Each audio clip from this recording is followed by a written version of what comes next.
todos vocês que estão aqui agora neste momento conosco. Fala galera, tudo bem? Todo mundo bem-vindo aí ao Pode, Não Pode ou Depende. Bom, e antes de começarmos a entrar no nosso assunto de hoje com o nosso convidado ou convidada de hoje, gostaríamos de agradecer a Alianzo, feito para negócios em evolução, que é o nosso grande patrocinador aqui, comprou o nosso sonho e está nos ajudando a realizá-lo. E também ao Acervo Conexão Home, que nos proporciona este cenário lindo, onde nós nos sentimos aconchegantes, né? E você de casa também, espero que vocês estejam bem aconchegantes para iniciar essa conversa muito boa. Muito boa. Só não esquecer também de agradecer o apoio da Bela Paulista. Obrigado, Bela Paulista. É isso aí. Bom, você também pode comer alguma coisinha em casa, enquanto aqui a gente já comeu a Bela Paulista, você come aí, a gente bate um papo com essa pessoa genial que tá aqui. Peraí que eu até anotei. É assim, nós teríamos que fazer 2 programas. Para falar somente dos títulos que ela já conquistou, porque ela ainda vai conquistar muito.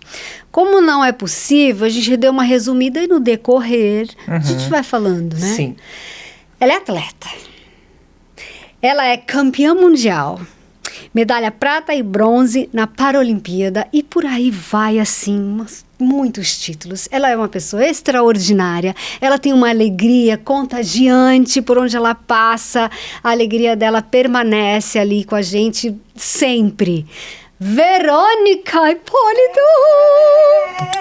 Seja bem-vinda! Obrigada. Quem tá nervoso, levanta a mão. Nunca! Poxa, uma atleta aqui, eu que para a Olimpíada aqui, gente. E a gente aqui tem que estar nervosa. Não, estamos também, porque de fato é uma honra estar com você aqui. Poder saber um pouquinho da sua história e principalmente da sua adolescência, que é o tema da nossa temporada. E aí, para introduzir para você, ver o nosso tema de hoje, desse episódio, Bibita vai contar um causo que ela vive quase que constantemente, né, Bi? Exatamente. É assim, com as minhas filhas, né? Com as gêmeas. Em casa eu tenho o hábito de dormir com água do lado, né? Garrafinha, sabe? E eu acostumei as duas. Assim, a gente morava no Rio de Janeiro, muito calor, não pode passar sede. Acostumei as meninas a dormir. Então a gente tem esse hábito. Só que aí tem que encher as garrafinhas, né? E eram pequenininhas, né? Deixa eu encher, vamos lá, enche. Tinha gente ajudando em casa que também ajudava a fazer essa função e crescemos e hoje elas têm 14 anos e eu me peguei, nessa pandemia fez a gente ver muita coisa, né? E na pandemia eu descobri que só eu enchia as garrafinhas. Aí eu falei, poxa gente, se tá vazia ninguém enche aqui. Eu falei, vou fazer uma coisa, não vou encher, vou deixar aí. E ainda avisei, falei, garrafinha tá ficando vazia, tá, vamos encher. Ninguém, nada. Aí uma delas um dia falou, mãe, na hora de dormir, deitou, não tinha garrafinha do lado. Mãe, não tem água. Eu falei, ué, você não encheu a garrafinha? A minha tá lá. E a sua, você não encheu? Ai, e sai reclamando como se fosse assim, minha obrigação, né? Parece que mãe vem com certas obrigações. No meu caso, essa era uma delas, ter que encher a garrafinha. Falo, puxa vida, faço tanta coisa. Já não é mais uma criancinha que não sabe fazer essa função, já tem idade o suficiente para olhar e falar, pô, minha mãe já faz tanta coisa, né? Deixa eu encher a garrafinha. Parece ingratidão, sabe? Não tem, acho que não entende o que é a gratidão ainda. Adolescente tem ingratidão, Guga? Pode, não pode, depende? Não, como é que é a outra? Sim, não ou depende? Sim. Sim, não, ingratidão tá no adolescente? Sim, não ou depende? Pois é, se a gente for falar de gratidão, a gente vai ter que pensar primeiro que esse é um conceito que ficou muito tempo distante dos saberes científicos, né? A gente fala de gratidão em muitos contextos que não a partir da ciência para a gente de fato poder entender o que é. Mas foi ali por volta dos anos 2000 que a psicologia positiva decidiu olhar para esses conceitos que eram super populares e começar a trazer alguns estudos para poder explicar. Então o que a gente sabe hoje é que gratidão é uma virtude e ela pode ser aprendida. Então é um processo que a gente pode ir aprendendo a promover e a gerar gratidão. Só que, claro, ela é um processo de uma série de aprendizagens. E às vezes a gente vai naturalizando comportamentos e não reconhecendo o valor que eles têm. Por isso que é muito importante a gente falar desse tema. Será que os adolescentes são ingratos? Será? Bom, se são ou não são, eu tenho que aprender a ser grato, né? Vamos aprender. Verônica, e aí? Você se recorda, assim, como foi na sua adolescência? Você já tinha esse poder da gratidão ou não tinha? Eu acho que eu aprendi na minha adolescência, né? Até enquanto vocês falavam, eu lembrava de algumas coisas. Meu Deus do céu! Que coisas? Conta uma pra gente. Pode a gente contar. adora curiosidades da vida. Então, quando eu tava nos meus 14, 15 anos, pra mim a roupa, ela tava lá, ela era recolhida, lavada, estendida e chegava pra mim dobrada. Olha aí, e muitas gente! vezes dentro já tudo arrumadinho. Assim como a comida tava sempre quentinha. Quando era comida, assim, de outro dia eu ficava... Puxa, mas não dava pra fazer uma coisa diferente hoje? Porque no restaurante é sempre mais gostoso. Comida de mãe é sempre muito gostoso. Mas por quê? E naquela época era normal pra mim. E hoje eu olho e eu fico... Meu Deus, que bicho eu era? O que eu tinha na minha cabeça? Porque hoje eu vejo a minha mãe, eu vejo meus pais. Então... Eu vejo tudo que eles fizeram por mim. O meu caso é um pouco atípico. Por todos os tumores, pelo AVC, barari, barará, bururu. Mas eu vejo muitas atitudes que eu tinha de dia a dia e são coisas absurdas pra mim hoje. Tô com 28 anos. Um bebê. E aí, um bebê, obrigada. Mas tem um instituto, e nesse instituto, jovens de 13, 14, 15, 16 anos. E os mesmíssimos comportamentos. E eles não reconhecem. Hoje, eu olho as mães, eu observo as mães deles, e eu fico, puxa, muitas trazem os adolescentes aqui, os jovens aqui, esperam, sentadas no sol, na chuva, enfim, e chegam e tem que fazer 1 milhão de coisas. Porque... Quando a gente fala sobre... Falando hoje... hoje eu percebo que quando a gente fala sobre ser mulher e principalmente ser mãe... Não é que o pai não é importante. O pai sempre é muito importante. Mas ser mãe ainda tem carrega várias questões machistas que a gente tem tentado se libertar. Então, quem faz a comida? Qual é a primeira imagem que aparece na cabeça de todos? Quem limpa a casa? A mãe. Quem vai cuidar da agenda? A mãe. A reunião é de pais, mas quem vai? É a mãe. Então, mas quem fica bravo e punha é o pai. Mas não é bem assim. A gente sabe que existem vários pontos. Mas naquela época eu não conseguia perceber. Na época que eu tive Mas então, AVC, nem eu não por conseguia. isso não era uma pessoa grata, né? Porque às vezes eu me deparo assim também, né? Assim, a gente, acho que, né, os pais sempre quer dar o melhor para o filho, né? Eu tive uma vida assim, então, poxa, o que eu puder melhorar para o meu filho, eu vou fazer. E então, assim, eu vejo situação assim com seu pai, né? Eu na minha época, seu pai contando. Quando eu ganhei a bolinha de tênis daquela época, nossa, eu cheirava a bolinha de tênis. O senhor era muito grato pelo meu pai ter me dado a tal da bolinha de tênis, não sei do que lá. Hoje eu vejo as meninas, tem a bolsa de golfe, que não sei o quê, parece que não tem gratidão, que não reconhece. E eu sei que elas reconhecem. Elas reconhecem o sacrifício que é comprar, o sacrifício que é dar o melhor. Mas a gente percebe que no dia a dia, nas atitudes, às vezes não tem esse reconhecimento que os pais gostariam que demonstrasse mais. Numa atitude, por exemplo, de encher a garrafinha com água, né? Então, como ela falou aqui, não é uma coisa que não tem, é uma coisa que você falou, que tem que se aprender, tem que entender. E não se percebe, né? E até um ponto aqui, Guga, se você puder colocar, eu agradeço muito. Demorei muito para entender isso, ainda estou aprendendo muito até com os meus pais, mas um adulto é diferente de um jovem, que é diferente de uma criança.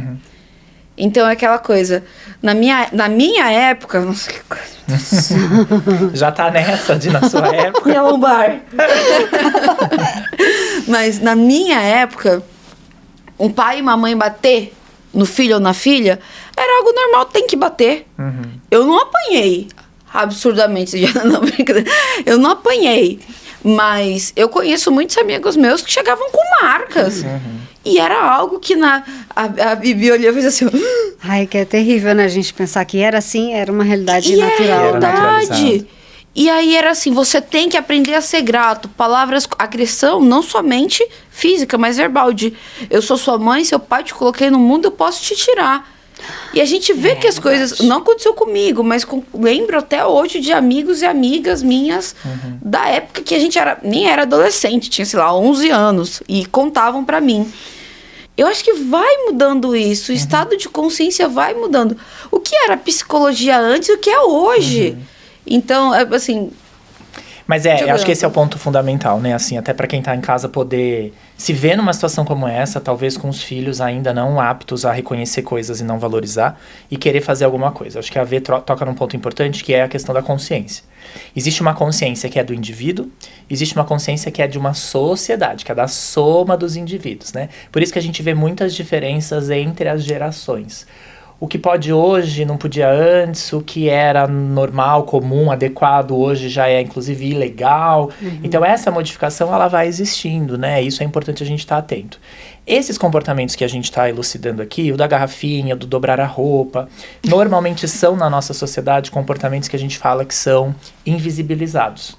São comportamentos que são atribuídos às mulheres, por exemplo, né, as pessoas que cuidam, né, associado à figura da mulher, e são comportamentos assim, mas é assim mesmo, tem que cuidar, é obrigação. E não se vê o esforço disso, não se vê o valor disso. Por isso que é importante, desde que a criança começa a tomar consciência do seu ambiente, e trazendo essa criança para ir desempenhando algumas funções. Aos poucos, para que essa criança vai vendo o trabalho que dá, o esforço que é arrumar as coisas, dobrar uma roupa, encher uma garrafinha. E aí esse processo vai acontecendo aos poucos, né? Para esse reconhecimento ele de fato aparecer.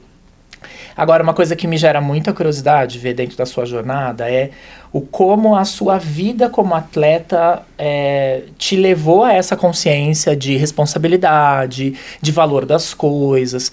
Você, jovem, né? Por mais que a lombar esteja gritando nesse momento, jovem, à frente de um instituto, observando outros jovens. Você acha que o esporte te possibilitou isso, assim, esse amadurecimento? Foi ele que te deu isso? Absurdamente. Absurdamente. Eu participei de todas as modalidades possíveis e era ruim na maioria delas. Eu sou recordista nisso, gente.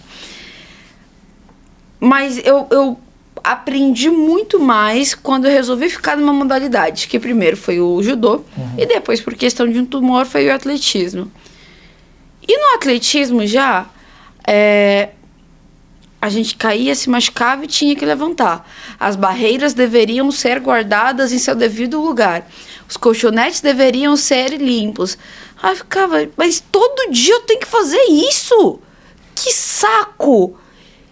E aí o meu treinador ficava, meu primeiro treinador, que é o Valdemar, o professor Valdemar, ele ficava lá vendo a gente fazendo tudo. Mas o dos mais jovens, ele ensinava, mas fazia muito mais. Eu ficava muito irritada. Porque assim, não, as crianças que deveriam limpar, elas não têm resultado. Mas aí, de uma forma muito... Eu uso muito algumas palavras, como assim, de uma forma muito louca, muito... Parece que não foi um estalo, mas foi um processo. Um dia eu estava guardando a barreira e ensinando os novos a guardarem a barreira. E eu fiquei, nossa, se eu tenho que limpar, guardar, conferir o material, cuidar das minhas coisas, encher minha garrafinha d'água, porque não vão me dar um copinho d'água aqui. E eu sempre fui uma pessoa extremamente privilegiada.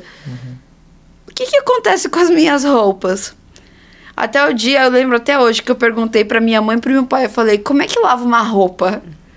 Como é que lava um tênis? Quando vocês decidem lavar um tênis? Por quê? Talvez isso tivesse sido o primeiro momento. Claro que eu tive muitos, mas que o esporte me trouxe, que eu consegui formar a pergunta. Porque meus pais sempre trabalharam muito. Meus pais passaram fome. E aí, quando eles começam a me contar sobre essas tarefas de casa, eu começo a me interessar cada vez mais pela jornada deles. Mas você chega cansado? Por que você faz almoço? Por que você não compra? E eu começo a entender os atos de amor sem necessariamente dizer eu te amo. Eu te amo é encher a garrafinha d'água, mas eu te amo também é falar assim, mãe, eu vou encher minha garrafinha d'água. Você quer que eu encha a sua? Nossa, até choro. Sabe? É sério. Vai ser uma conquista que a gente vai... Não, eu tô dizendo essas atitudes, assim, faz a mãe chorar. Porque esse reconhecimento que muitas vezes a gente sente falta, sabe? Eu acho que por conta... Acho não, eu tenho certeza que por conta do esporte e essa sequência de fatos, eu consegui desenvolver uma conversa muito melhor com os meus pais, entender muito mais sobre a minha família. E hoje todo mundo fica... Você fala muito dos seus pais, do seu pai, da sua mãe. Eu falo. E vou falar sempre. E o dia que eu tiver muito dinheiro, eu vou comprar uma cobertura para eles e o de baixo serei eu. E aí eu tenho até algumas conversas com o meu psicólogo que é assim... você tem que se colocar em primeiro lugar. Eu falei, não, mas para mim me colocar em primeiro lugar é dar o conforto para os meus pais que eles me deram por muito tempo. Isso é gratidão? Isso é gratidão. Já me perguntaram, isso é uma dívida? Não. E eu falei, não, para mim isso é gratidão. Por muito mais, Guga, É impossível eu falar sobre mim e falar sobre esportes e não falar sobre a minha carreira no hospital, que eu brinco, né? Não por uma questão de coitadinha, bonitinha. Eu nunca quis que me tratassem assim, porque meus pais me ensinaram isso, meu pai e minha mãe. Mas se não fosse Dona Josi e seu José, eu seria a menina com mais de 200 tumores, ou a que teve um AVC, ou a que aconteceu milhares de coisas. Mas não, eu me tornei uma super hiperatleta. E hoje eu tenho um instituto. E dentro desse instituto eu vejo jovens. Agora a gente vai começar a oferecer aula para as mães e para os pais que acompanham. O instituto, qual é o nome do instituto? É o seu o Nauru, nome? exatamente. Ou a Nauru, ou a Nauru, enfim. A Nauru. Eu falo que é para todo mundo. Mas não estava sendo para as mães e para os pais. Principalmente mães. Quem leva quase sempre são as mães. E a gente está começando a oferecer e a gente não via outros institutos oferecendo. Mas por quê? Porque provavelmente eu pude sentar, por conta do esporte, toda aquela questão de limpar a colchonete, limpar a barreira, conferir material, ter que ensinar os mais novos, ficar irritada com isso, um dia querer jogar tudo pro alto, mas não pode, que tem que continuar. Isso é um ato de dizer eu te amo. E aí me interessar por que minhas roupas aparecem limpas e dobradas, sendo que eu não tenho nem um cesto de roupa suja. Como é que sabem que minha roupa tá suja? Quantos anos você tinha aí? 15, hein? 15 anos. É agora, tá chegando. É não, agora. tadinha, não posso falar mal delas, não. É agora. Muito bom. Mas 15 anos, uma consciência, assim, que não é uma consciência comum, né? Dentre os e eu acho que é isso que você fala, né? Quem conhece a sua história, acompanha a sua história aí, tanto no esporte quanto na vida, né? Sabe que foi uma adolescência com adversidades. A adolescência já é um período com adversidades, né? Pois é. E aí também essa é uma questão pra gente entender e quem tá aí assistindo também poder pensar um pouco, assim.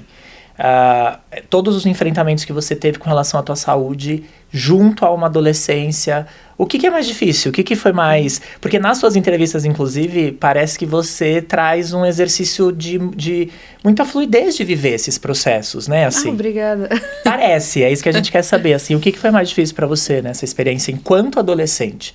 Lidar com a adolescência em si? Na escola, né? Escola, desafios, mudanças, afeto, desejos, ou ter que lidar com algumas adversidades que foram te acometendo ali? 1 quinquilhão de vezes lidar com todos os sentimentos na minha adolescência.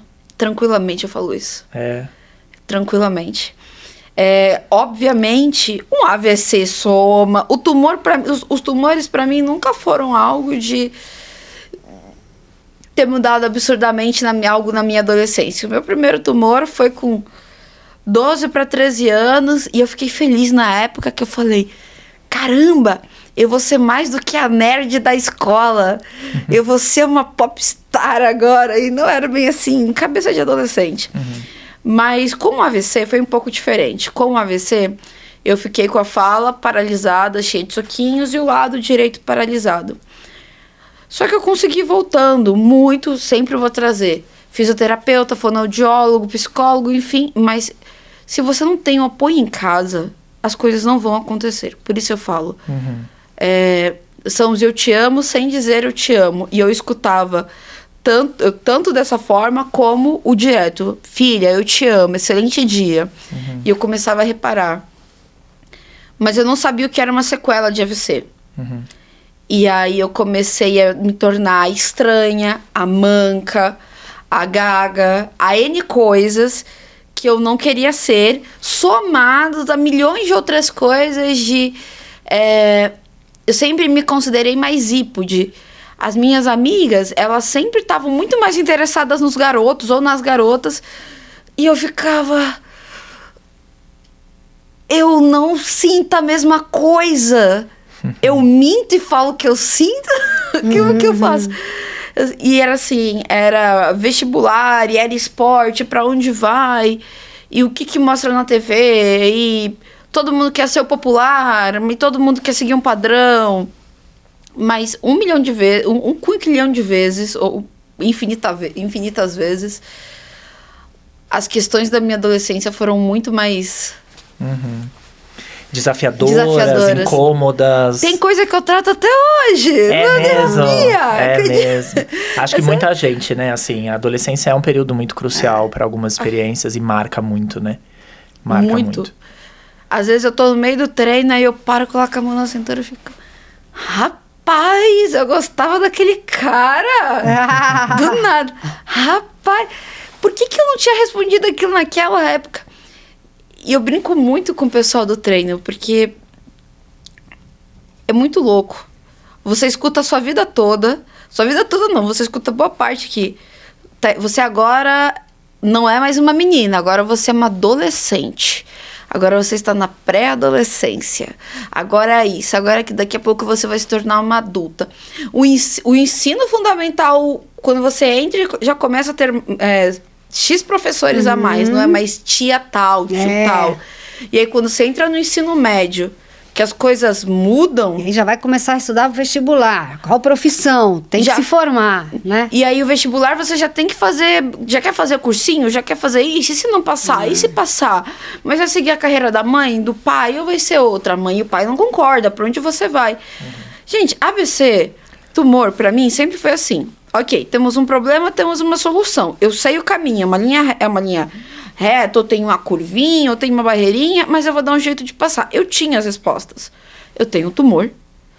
Eu posso retirá-lo? Posso, com cirurgia. Eu tenho médico, eu tinha um convênio que meus pais pagavam. É a linha.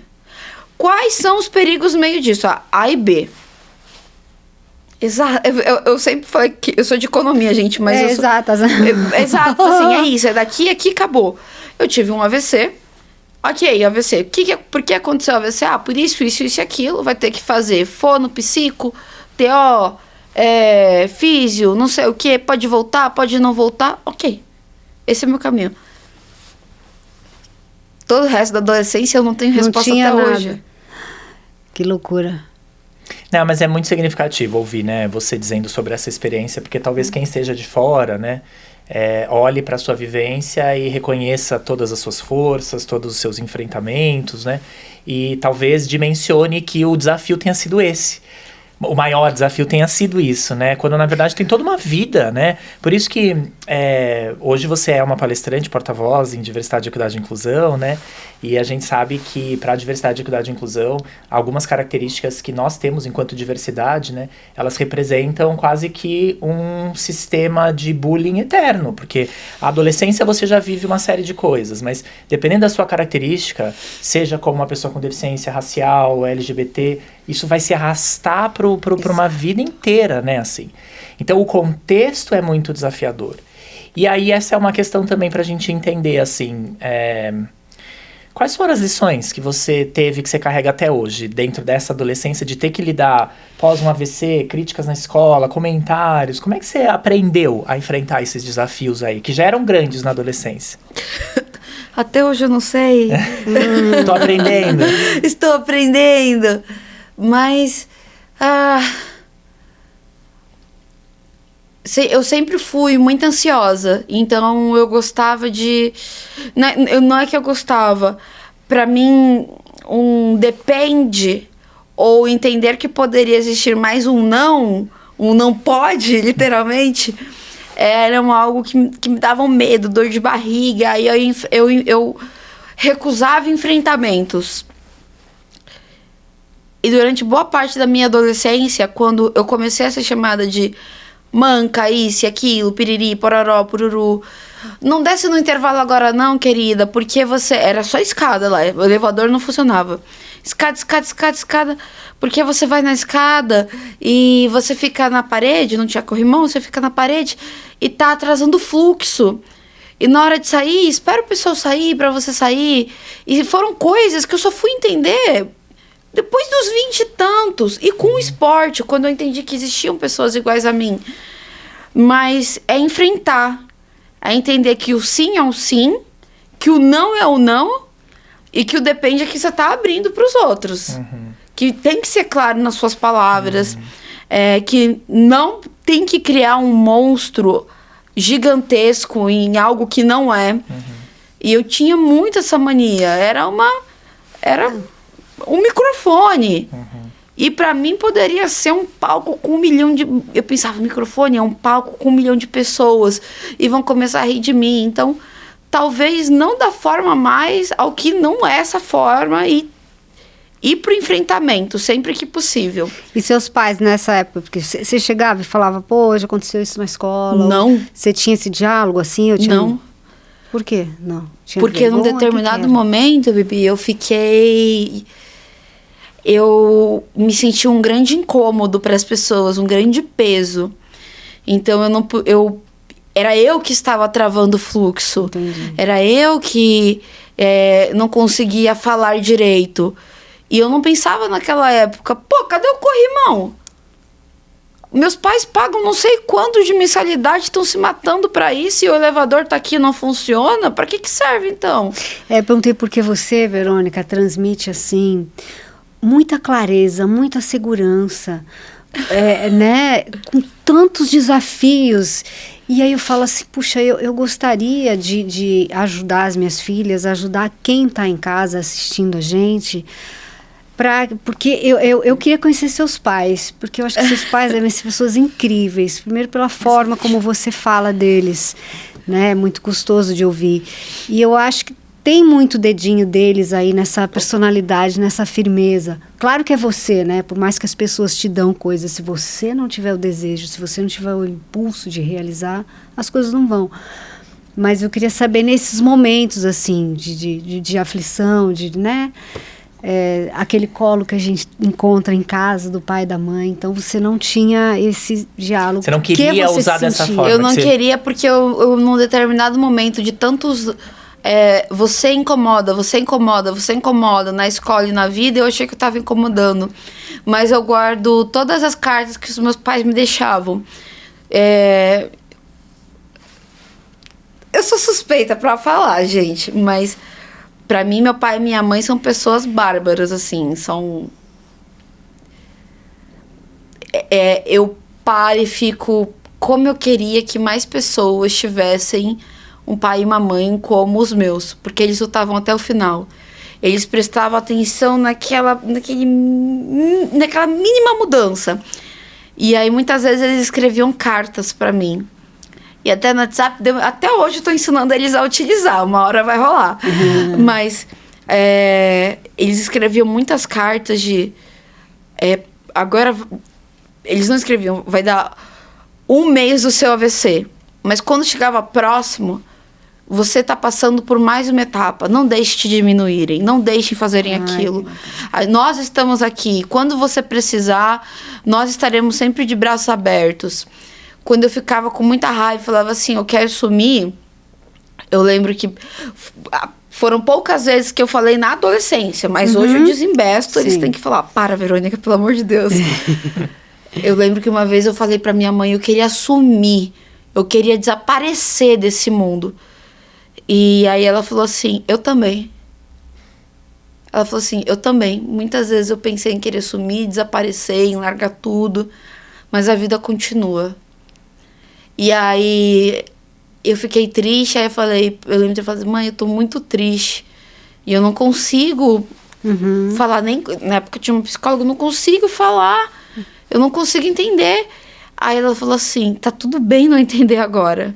Um dia você vai entender, você só não pode deixar isso ganhar de você agora. Então foram coisas que eu fui parando de pedir desculpas e comecei a pedir mais, a agradecer mais. Não era mais,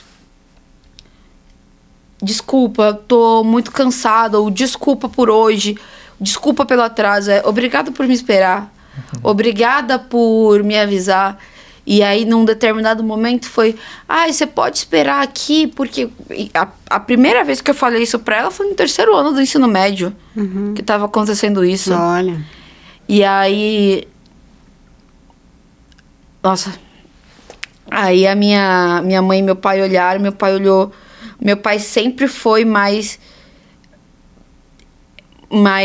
passivo do que minha mãe. Minha mãe brava, irritadérrima. E aí meu pai olhou e falou assim, diga o que você pensa. Aí ele falou, eu estarei lá no horário. Se você demorar 10 ou 20 minutos para descer, ou 50, eu vou te esperar. Mas se eles te mandarem ficar na sala, você vai dizer o que você pensa. Então assim, você vai decidir. E aí eu lembro do dia que falaram, você pode esperar. Eu falei, não posso. Eu tô descendo. Mas podem te derrubar. Eu falei, aí vai ser feio.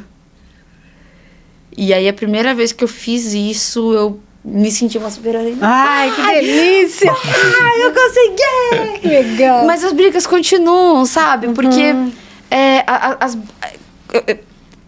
é uma pergunta que a gente vai desenvolvendo, mas as brigas continuam, porque a gente vai continuar discordando dos nossos pais. Na infância, na pré-adolescência, quando a gente for adolescente, adultos. Vocês discordam ainda de muitas coisas, de muitas pessoas. É ingratidão? Eu acho que ingratidão é uma coisa muito forte. Principalmente para falar de adolescente. Mas, às vezes é pensamento diferente, e tô brava, e tô irritada, e a gente senta e conversa depois, e vai voltar tudo normal. Eu penso, né? Mas acho que é isso mesmo. A gente fala, né, assim, vira e mexe, tem esse assunto aqui, a gente debate nisso, que o poder que um pai e uma mãe têm, que as coisas, né, estão mudando. Então a gente não está mais naquele posicionamento de eu sou teu pai, eu sou tua mãe, faz o que eu mando, né? Não faço o que eu faço, mas faz o que eu mando. Não está mais nessa posição. Mudou. Né? Está sendo como tem que ser agora. Pergunta, né? Bibi, ainda graças a Deus ou Deus me livre isso? Não, graças a Deus. Graças a Deus que está mudando, porque a gente tem que, acho que um dos motivos do podcast é esse, né? Entender que os pais precisam ouvir seus filhos também, né? Principalmente nessa pré-adolescência e adolescência, eles estão ali querendo ouvir e querendo ser ouvidos, então a gente tem que ter essa não é resiliência a palavra, tem que ter essa maleabilidade para entender isso e tirar o egoísmo, né, essa posição e ouvir. E tem, acho que o que podemos aprender com os pais de Verônica e Hipólito é que essa simples fala de assim, minha filha, se você demorar 10 ou 30 minutos eu vou estar aqui, resolve muita coisa para um adolescente, seja com qual dificuldade ele esteja passando, né? A experiência é tua, você vai viver esse desafio, mas eu tô aqui.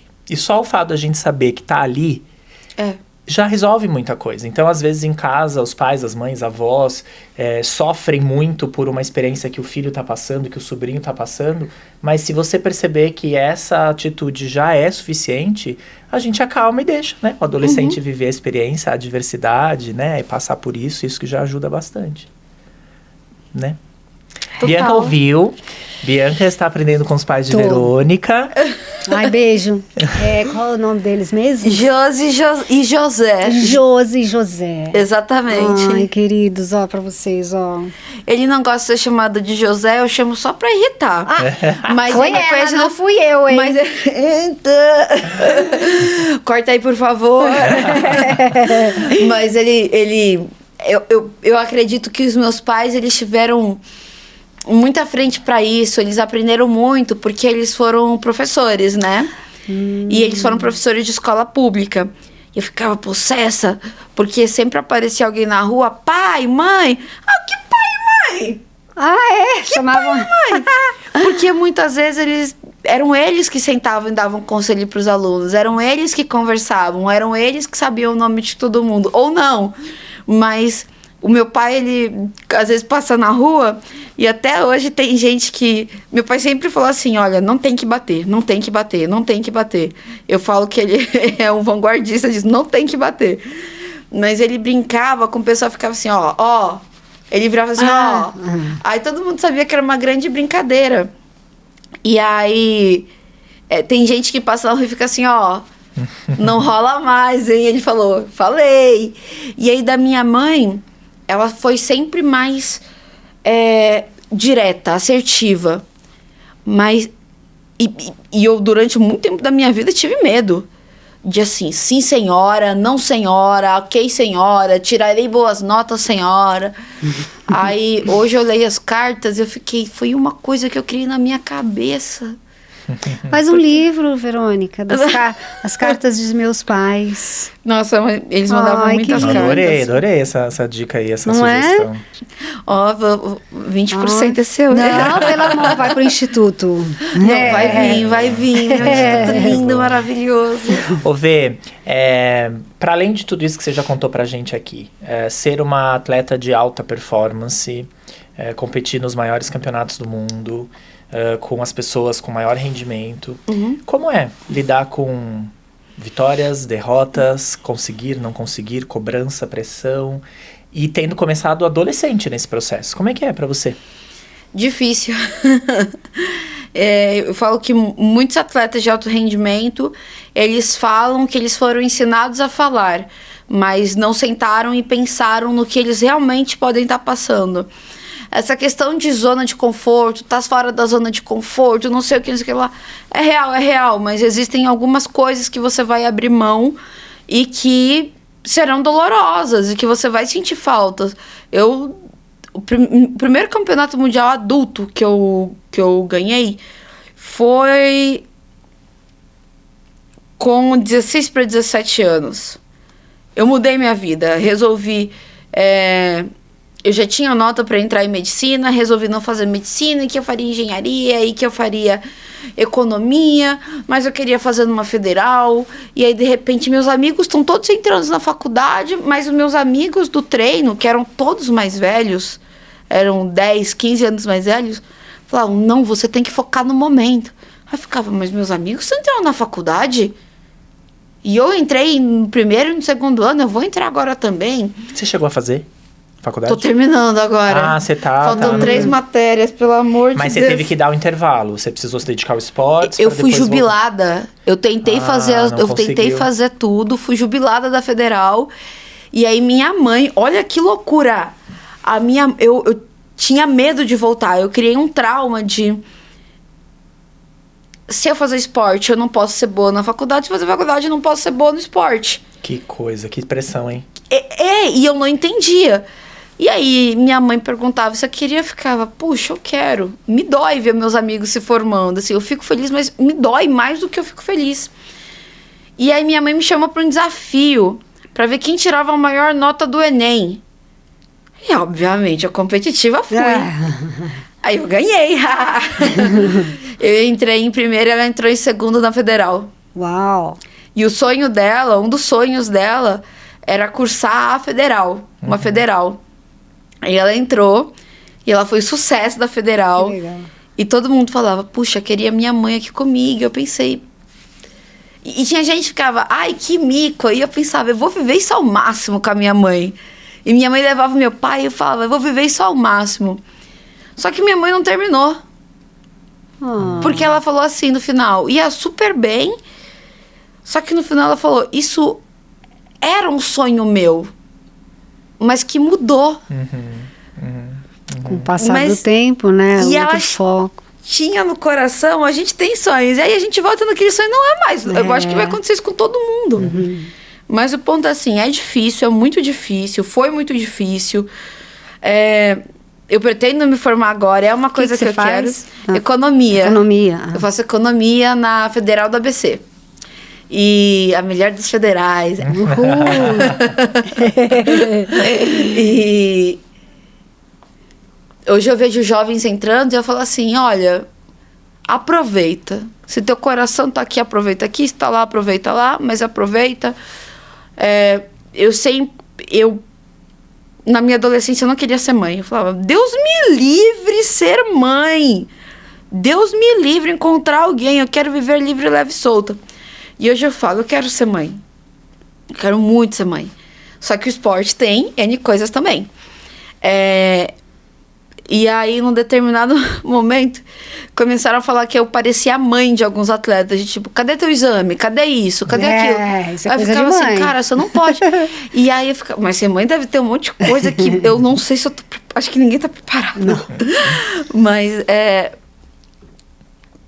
uma vez eu tava muito triste, falando, nossa, que ruim eu ter conquistado o Mundial quando eu ainda era uma adolescente. Por quê? Por quê? Eu pensava, perdi muitas coisas. Resolvi privilegiar muitas outras coisas. E meus amigos e amigas estão hoje indo. Foram pra festa, encontrou alguém. Aí depois encontrou outra pessoa, casou, engravidou, não sei o que. E esses meus amigos falam assim, eu queria ter tua vida. Eu queria ter sua vida, ganhar o que você ganhou. E eu fico, será que eu sou ingrata? E aí, Bernardinho, uma vez, Dona Ali, me levou pra gente, tava conversando, e aí encontrou o Bernardinho. Primeiro que eu ri, ele existe, olha como ele é. E aí eu tava perdendo muito naquela época. Eu não tava ganhando mais as competições, eu não tava encaixando o treino. Eu tava pensando em parar. E aí eu perguntei pra ele, o que você faz quando você perde? Aí ele, continua. Eu falei, não é essa a pergunta. O que você faz quando você perde muito? Aí ele, eu continuo. Porque o esporte do alto rendimento tem a questão da medalha. Mas é isso. Você vai ganhar, você vai perder e você vai continuar. Porque quando você ganha, alguém perde. Quando você perde, alguém ganha. Mas você vai ter que continuar. Você não ele colocou pra mim, não é sobre a medalha. É sobre a jornada e o amor que você sente. E aí eu lembrei. Por que eu ficava tão feliz no basquete, mesmo quando eu era sempre banco de reservas? Por que eu ficava feliz quando eu tava limpando uma barreirinha lá, furreca, no atletismo, e agora eu tenho a melhor barreira do mundo que custa 2.000 e alguma coisa cada peça. E eu fico com isso na cabeça. Porque em algum momento a pressão foi tanta que pra mim era ou você ganha ou você ganha. E aí quando eu tirei isso de ganhador, perdedor e de curtir a jornada, as coisas voltaram a fluir. Mas é difícil. Imagino. Quando eu vejo Raíssa Leal, quando eu vejo Juju Gol, quando eu penso nas Cacilhas, quando eu penso todo mundo, eu fico assim, que essas meninas, eu sempre penso mais nas meninas do que nos meninos, mas eu penso em todos, mas que essas meninas sejam privilegiadas de chegarem em casa depois de ter conquistado uma medalha ou não e receberem um abraço e ter a comida quentinha e conseguir ter consciência disso, porque o esporte de alto rendimento é difícil. Mas que seja sobre a jornada, eu penso. Muito bom, mas acho que é uma lição para todo mundo, para além do esporte, inclusive, né? Muitas vezes o que faz mais sentido é o caminho, não é exatamente onde a gente vai chegar, mas é conseguir desfrutar desse caminho. Muito bom. Ai, Verônica, que delícia de papo, muito hein? bom. Ó, pra gente finalizar, a gente tem um bate-papo, que é perguntas e você só pode responder sim, não ou depende. E aí o pessoal de casa vai ficar curioso de tentar saber o porquê, o porquê sim, o porquê não, tá? Tá? Vê se você consegue. E eu vou... Eu sou geminiana. Calma, Não, mas se se ficar quiser difícil falar, e quiser também você explicar, fala. você pode Você explicar. pode falar. Não, hoje eu vou cumprir a missão. Vamos ver. Vamos lá, tô aqui, competitiva. Vamos lá. Vamos ver. Vai, Vou. Bibita, pode ir. Você já conheceu algum ídolo na sua adolescência que você se decepcionou? Sim. Eu adoro essas perguntas. Esse acho que é um que você não vai querer contar, né? Tem uns que vão na Pessoal de- lata, assim. Quem né? quiser saber vai ter que vir atrás de mim, mas não vou falar. Isso, vai nas redes da Verônica, já curte lá, já segue ela e já pergunta. tá? E também não deixa de seguir a gente, de curtir, comentar, compartilhar esse vídeo, tá bom, gente? Mais uma pra você. Você já quis que o tempo da sua adolescência passasse mais rápido? Sim, não ou depende? Depende. Você fica aqui também assim, eu acho que ela vai responder depende. Eu fico assim, Você fica será? Acho que também? vai ser sim, acho que vai ser não, acho que vai ser sim. Eu passei assim. Aí foi vindo as coisas, eu fiquei. Olha aqui, desculpa. Você já colocou a culpa de algo em outra pessoa pra fugir da bronca? Sim! Quem nunca? Quem nunca? A gente tá coletando todos os entrevistados pra gente ver, né? Quem que responde sim, a maioria bom. sim. Você já se arrependeu de algo que fez ou disse na sua adolescência? Com sim!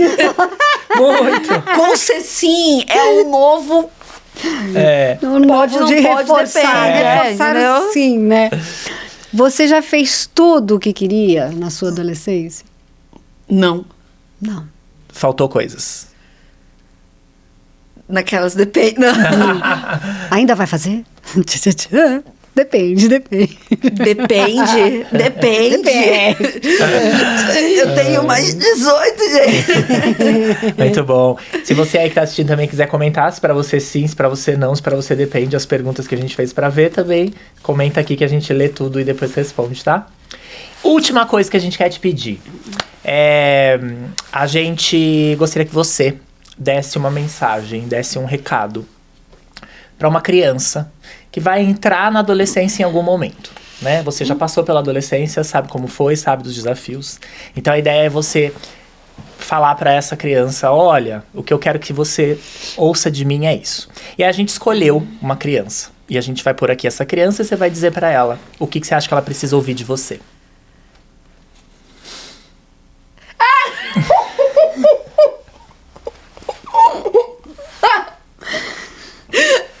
Gente, como assim?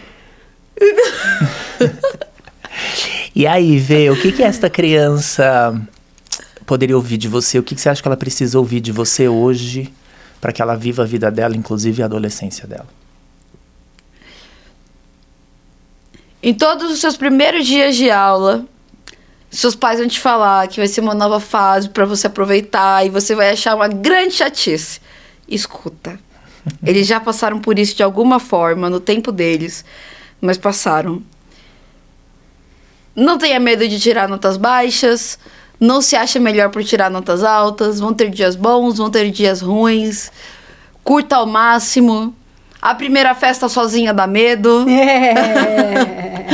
Os primeiros sentimentos que você vai sentir além do teu pai, da tua mãe, do seu irmão, vai dar medo, vai ser estranho.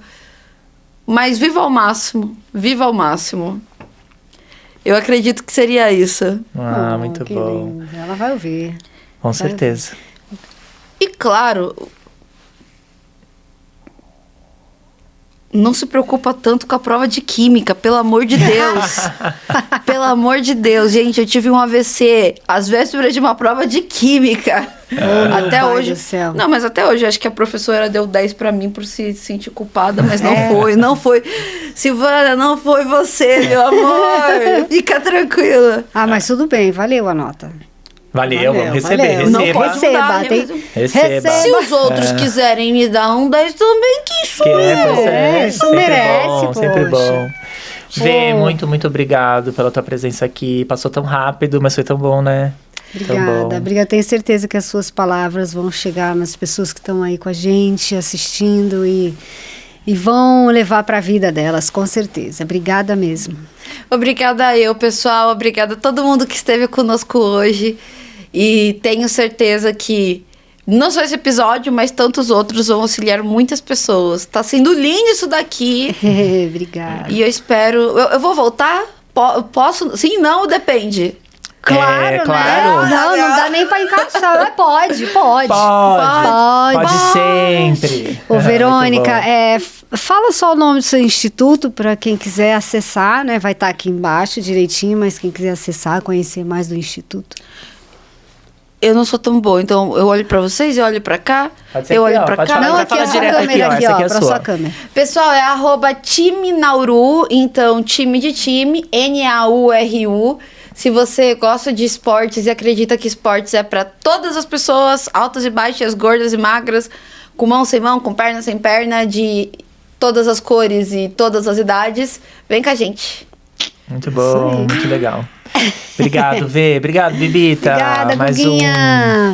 E aí, gente? Então, até o próximo episódio. Quem gostou, curte. Quem não gostou, curte também. Né? Compartilha. Indica Põe aí. o sininho. Tudo. E até o próximo. Beijo. Tchau.